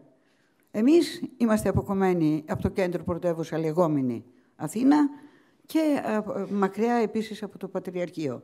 Ίσως γι' αυτό και ο νεοελληνικός διαφωτισμός έδρασε πάρα πολύ. Ήταν δύο, ξέρετε, δεν είχαμε Εγνατία τότε, ήταν καλά. Άλλη ερώτηση. Άλλη ερώτηση, δεν ξέρω.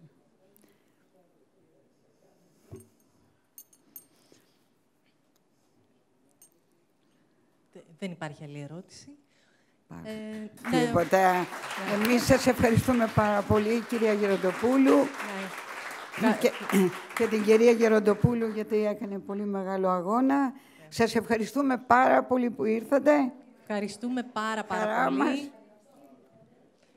Εγώ απλά να συμπληρώσω στα λεγόμενα της κυρίας Κουρμαντζή ότι το Ίδρυμα Ωνάση μέσα από το έργο ψηφιοποίησης έχει ψηφιοποιήσει όλα αυτά τα βιβλία, τα οποία τουλάχιστον, αν δεν μπορούμε να τα έχουμε σε εκδόσεις, μπορούμε να τα αγγίξουμε τουλάχιστον ηλεκτρονικά. Βρίσκονται διαθέσιμα στο www.onasislibrary.gr και μπορείτε να ανατρέξετε σε αυτό το υλικό, να το κατεβάσετε ελεύθερα και να το αξιοποιήσετε.